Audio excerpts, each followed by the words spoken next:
Halo sahabat-sahabat penikmat catur, kembali lagi dengan channel Chess Anco, channel yang akan membahas berita dan pertandingan catur secara up to date.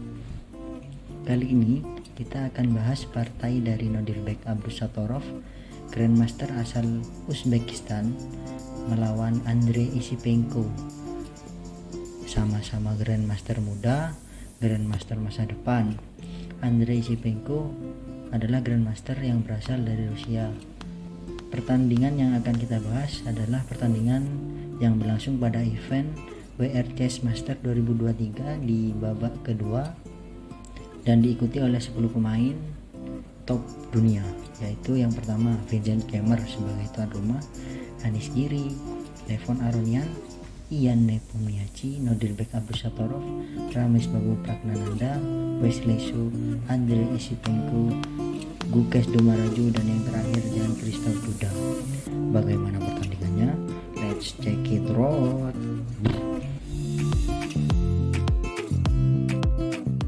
Abdusattorov sebagai putih melangkah D4, dibalas kuda F6, C4, E6, kuda C3, gajah B4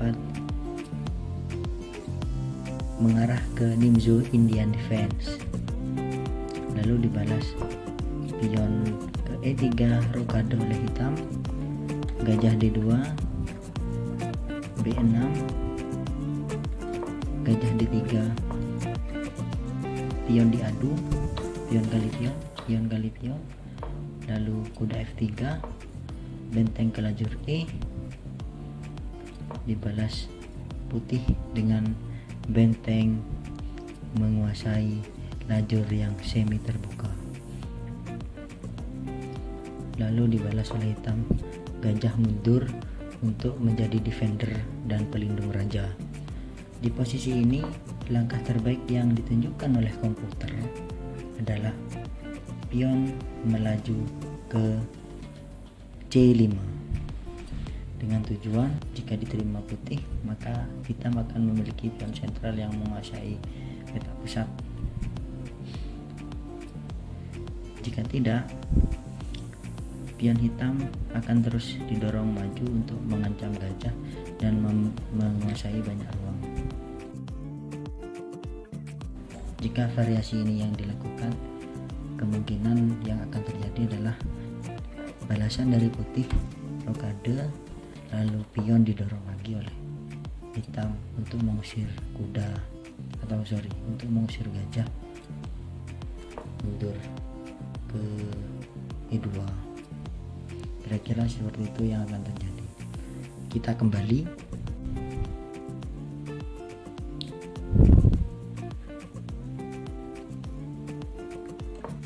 Lalu rokade oleh putih, dibalas gajah fianchetto oleh hitam, kuda ke pusat, lalu pion didorong untuk mengadu pion. Pion F didorong untuk menambah perlindungan terhadap kuda, lalu kuda ke C6 untuk diadu dengan kuda putih yang menduduki sentral dan mengancam pion 2 kali.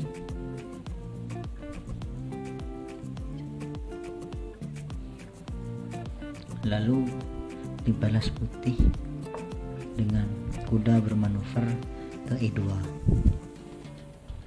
Kita membalas kuda ke E4.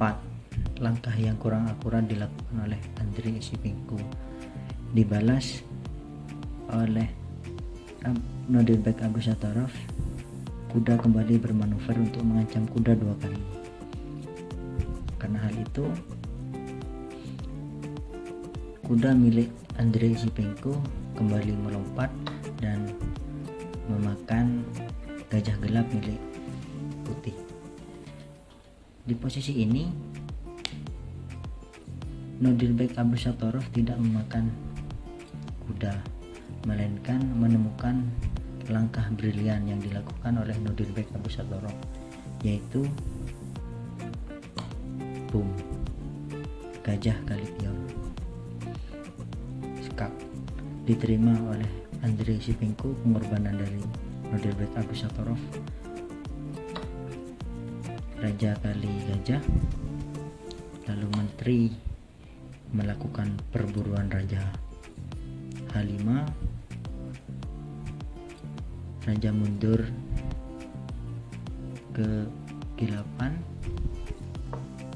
lalu menteri skak kembali di F7. Raja H8 adalah langkah blunder, dilanjutkan oleh Abdusattorov, yaitu skak, langkah terbaik yang ditemukan oleh Nodirbek Abdusattorov. Raja maju ke depan, lagi-lagi langkah brilian yang ditemukan oleh Nodirbek Abdusattorov, pecatur muda yang sangat fenomenal ini, yaitu kuda ke H5. Pada posisi ini langkah ini tidak bisa disepelekan karena ancaman skakmat sudah dekat. Jika hitam menyepelekan langkah ini, semisal kuda makan benteng, pertukaran kualitas, ini adalah langkah blunder dan 2 langkah lagi skakmat. Bagaimana pola skakmatnya? Itu ada balasan dari putih. Kuda kali gajah skak dimakan oleh benteng, tidak ada penjagaan di peta G7 dan skakmat di G7. Itu variasi yang pertama. Jika hal itu terjadi, kita kembali. Jika Andrei Shevchenko berpikiran memakan pion yang gratis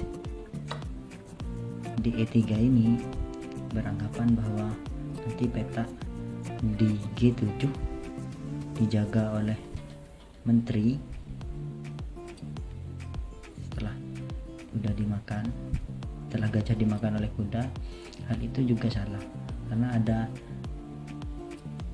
pola skakmat yang 3 langkah lagi skakmat, nambah 1 langkah dari langkah yang tadi, yaitu kuda kali gajah skak, menteri menerima, lalu kuda skak, raja tidak bisa ke G8 karena ada menteri dan kuda, dan pion tidak bisa makan karena sedang kena pin oleh menteri. Satu-satunya langkah mundur skakmat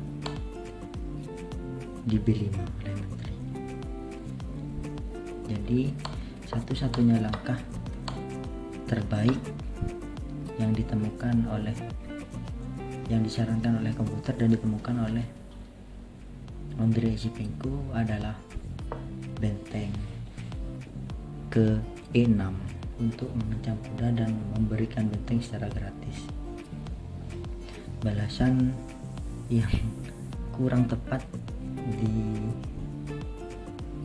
dilakukan oleh Abdusattorov, yaitu pion melaju. Idenya begini, jika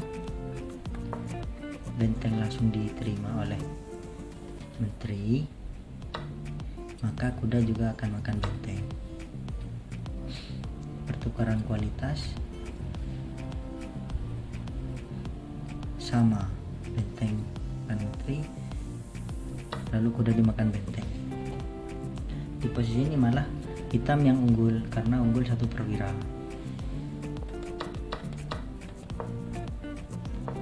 Jadi di posisi ini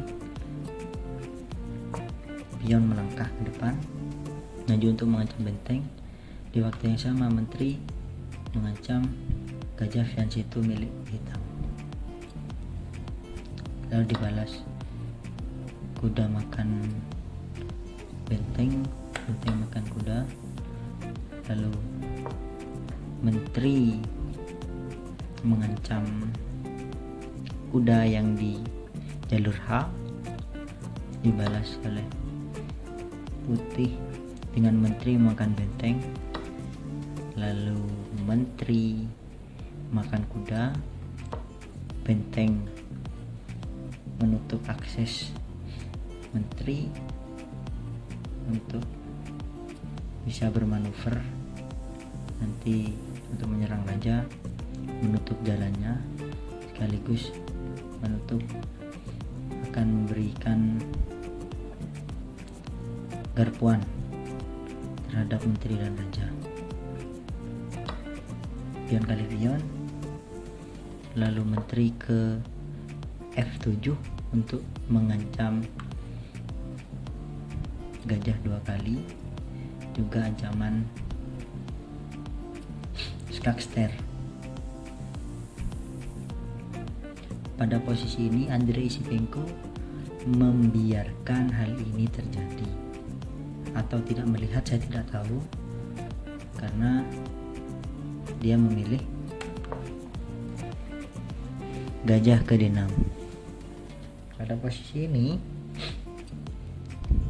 tidak disia-siakan oleh Nodirbek Abdusattorov untuk tetap mempertahankan keunggulan, yaitu dengan kuda ke F8 skakster. Skak di waktu yang sama menteri mengancam menteri, diterima oleh benteng, menteri makan menteri, raja mundur, lalu F6, kuda E5 mengancam benteng, lalu benteng maju mengancam kuda 2 kali, G6 forking antara benteng dan menteri, tapi hal ini tidak berlaku karena menteri bisa mengepin pion terhadap raja supaya pion tidak memakan benteng karena ada open. Lalu dibalas pion kali pion, benteng kali gajah, benteng kali kuda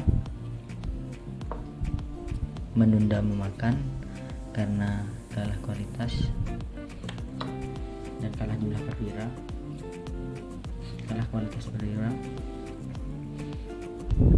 Benteng kali pion E3, lalu gajah C5 mengepin benteng terhadap raja, lalu B4 mengancam mengorbankan pion, skak, gajah kali benteng, lalu menteri kali gajah di E3, dibalas oleh hitam benteng ke E8, menteri ke C3 untuk ancaman forking, skak, dan mendapatkan gajah. Gajah mundur, pion melaju,